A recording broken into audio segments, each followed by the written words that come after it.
미얀마 수도 네피도에 사는 한 체육교사는 매일 아침 같은 시간, 같은 장소에서 에어로빅 하는 동영상을 찍었습니다. 어느 날 그는 영상을 보고 깜짝 놀랐는데요. 자신의 뒤로 장갑차와 경광등을 켠 검은 차량이 줄지어 의회로 이동하는 모습이 담겨 있었기 때문입니다. 미얀마에서는 어떻게 쿠데타군이 의회를 장악할 수 있었을까요? 미얀마는 산지, 밀림과 같은 고립된 지형들이 매우 발달한 나라인데요. 그래서 소수민족들이 예전부터 많이 존재했었습니다. 국가에서 인정하는 소수민족만 해도 158개에 달한다고 합니다. 이 중 가장 많은 인구를 차지하는 버마족은요, 전체 인구의 약 70%에 달한다고 합니다. 이런 다양한 소수민족으로 인해 미얀마의 역사는 소수민족 간의 전쟁의 역사였습니다. 그래서 다민족 국가였던 미얀마에서 중앙군부의 힘이 굉장히 중요했던 것이죠. 그러다가 우리나라가 일제의 식민지가 된 것처럼 미얀마 역시 1886년 영국의 식민지가 됩니다. 소수민족들끼리 막 싸우다가 이제 영국이 쳐들어왔으니까 영국이랑 싸워야 되잖아요. 영국이랑 싸우는 와중에 국민적인 영웅 한 명이 등장하게 되는데 그것이 바로 아웅산 장군입니다.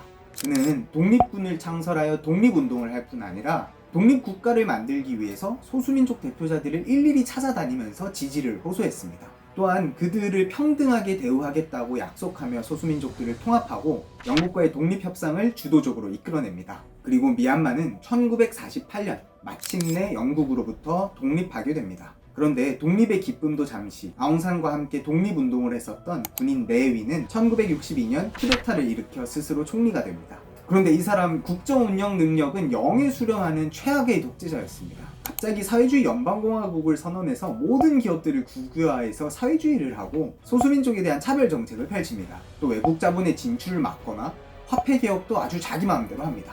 1987년 마침내 미얀마는 유엔으로부터 최빈국으로 지정을 받게 됩니다. 국민들이 이를 가만히 참고만 있지는 못하겠지요. 그 이듬해인 1988년 미얀마에서 민주화 운동이 일어나게 됩니다. 이때의 운동을 일으켜 8888 항쟁이라고 얘기를 하는데요. 군부는 무려 3천여 명 가량의 시민들을 총으로 죽일 만큼 잔혹하게 시위를 진압하게 됩니다. 8888 항쟁 와중에 국민적 영웅이 등장하게 됩니다. 바로 아웅산 장군의 딸 아웅산 수치입니다. 그는 8888 항쟁을 거치며 민주화 운동의 지도자로 급부상하게 됩니다. 군부 눈에는요, 이 아웅산 수치는 정말로 눈의 가시였습니다. 군부에서 수치를 제거하려고 하니까 군부의 정신적 토대가 되는 아웅산 장군을 부정하게 되는 것이라서 그러지도 못하고, 또 우리나라에서 거의 이순신 장군과 같은 아웅산 장군의 딸인 수치를 제거한다면 국민들의 반발도 아마 상상을 초월할 정도일 것입니다. 어쨌든 결국 시민의 계속된 희생 그리고 민주화 운동으로 국제사회의 압박 수준도 점점점 높아지게 되면서 레위는 당 의장에서 스스로 사임합니다. 여러분, 이렇게 민주화가 이루어지면 참 좋았겠지만 이 틈을 타서 1988년 소마웅 장군이 다시 쿠데타를 일으켜 권력을 잡게 됩니다. 바로 2차 군부 쿠데타죠.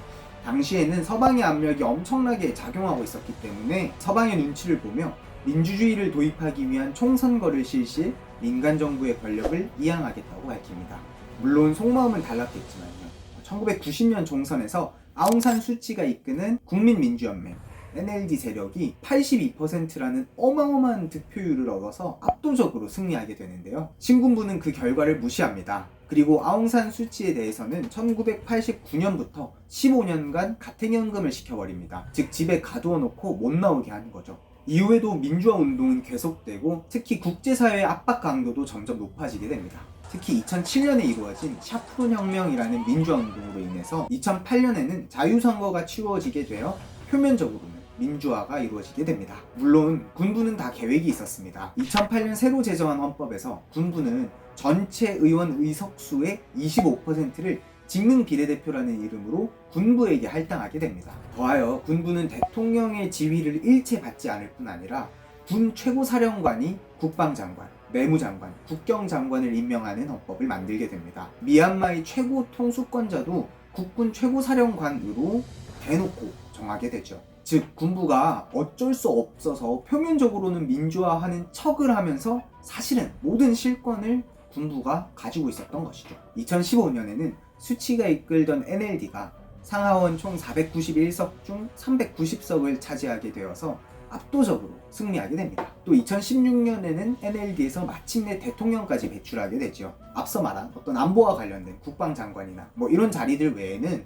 NLD가 독자적인 정부를 수립할 수 있게 된 것이죠. 53년간의 군부 독재가 드디어 조금이나마 막을 내리는 것처럼 보이는 순간이었습니다. 자, 아웅산 수치는 국제사회에서도 일약 스타로 등극하게 되고요. 국민적 지지도도 매우 높은 상황이 계속해서 지속됩니다. 그래서 군부는 아웅산 수치의 지지율을 깎기 위해서 여러 시도를 함에도 불구하고 이번 2020년 선거에서 NLD가 총 476석 중 396석을 더 높은 지지율로 압승을 거두게 되면서 다시 한번 단독 정부를 꾸릴 수 있게 됩니다. 네, 이는 군부에서는 전혀 예상 못하던 결과였습니다. 5년 동안 민정의 정권을 이양해서 계속해서 자신의 권력들이 줄어드는 것을 실시간으로 실감했는데 이제 5년 더 민정에다가 권력을 넘겨주면 자신들의 권력이 더 줄어들 것이라는 위협을 받게 된 거죠. 군부는 2021년 1월 26일 부정선거가 있었다고 주장하며 부정선거 의혹에 대해서 조사를 해야 된다라고 얘기를 합니다. 그리고 이 부정선거를 명분 삼아서 2월 1일 쿠데타를 일으키게 됩니다.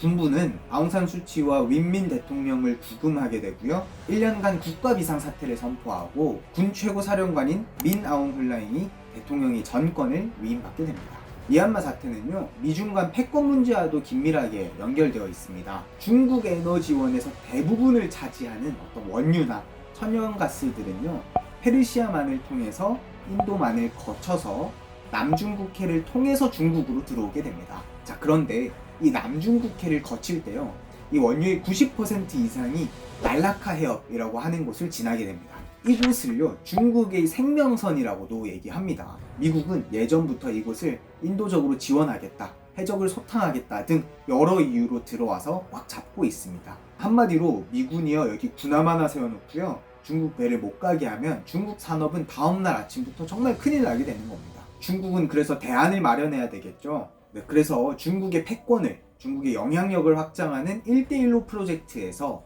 미얀마는 제1차 관문의 역할을 하게 됩니다.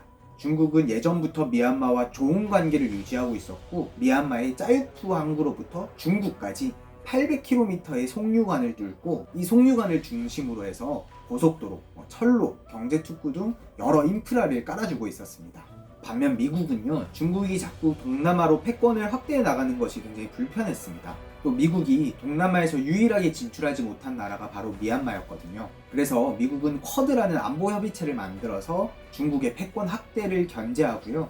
오바마 정부는 미얀마의 민주화를 지원하기 위해서 미국 대통령으로서는 최초로 미얀마에 방문을 하는 등 미얀마에 대한 영향력을 계속해서 강화해 나가려고 하고 있었습니다. 물론 이 쿠데타 상황에서 셈법은 계속해서 복잡하게 변화하고 있습니다. 미얀마 역시도요, 군부가 무조건적으로 친중이라고 하기보다는 자신의 어떤 권력 유지, 자신의 이익에 따라서 계속해서 셈법을 바꿔나가고 있거든요. 또 미국에는 유화적인 제스처를 보내고 있다고도 합니다. 그러나 일단 전체 외교 정책상으로 미국은 일단은 민주화된 정부들이 많아져야 된다는 입장인 반면에 중국은 정부의 형태가 어떻든 관계없이 자신의 패권을 넓히는 데 방해만 되지 않는다면 관계가 없다는 입장입니다. 즉 군부여도 사이만 좋으면 된다, 이런 말이겠죠. 국제 외교가 굉장히 미묘하고 복잡한 부분이 있는 것 같습니다.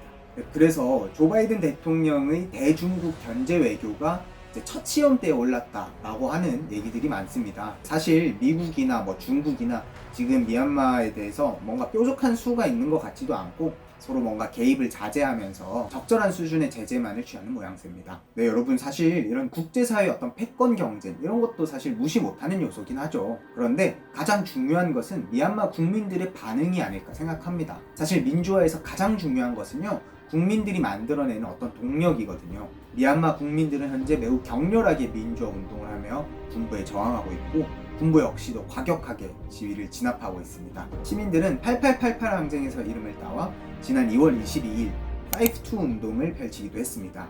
군부가 유혈 진압 가능성을 시사했음에도 불구하고 전국적으로 수백만 명의 사람들이 거리로 나와서 민주화에 대한 열망을 표출한 것이죠. 군부는 시위 진압 과정 중 기관총과 저격수를 동원해 잔혹하게 시위를 진압하고 있는 실정입니다. 3월 27일 비무장 시민들을 향한 군경의 발포로 인해서 100명 이상이 사망하기도 했습니다. 그리고 현재까지 민주화 운동으로 인해서 최소 500명 이상이 사망하고 3,000명 이상이 체포된 것으로 집계되었습니다.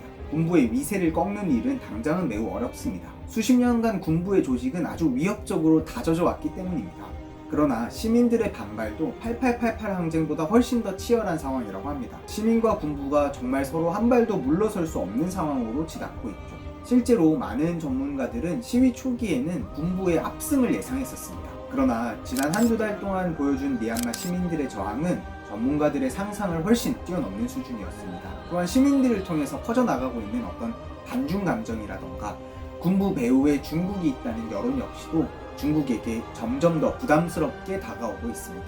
앞으로 어떻게 전개될지 한치 앞도 예측할 수 없는 상황이지만 저 역시도 민주주의와 보편 인권을 향한 미얀마 국민들의 항쟁을 응원합니다. 저희 다 같이 미얀마에서 어떤 일이 일어나고 있는지 관심을 가지고 또 앞으로도 계속 지켜봤으면 좋겠습니다. 여러분, 저희 채널에서 처음으로 약간 시사적인 내용을 다뤄봤는데 어떠셨는지요? 저희 이렇게 앞으로 종종 약간 시사적인 이슈도 함께 다뤄볼까 하는데요. 여러분들께서도 혹시 궁금하신 내용이나 함께 파헤쳤으면 좋겠는 내용, 이런 것들이 있으시면 댓글로 남겨주시면 저희 같이 한번 재밌게 공부해 볼 수 있을 것 같습니다. 네, 지금까지 박유한이었고요. 다음 주에는 더 유익하고 재밌는 내용으로 찾아뵙겠습니다. 안녕.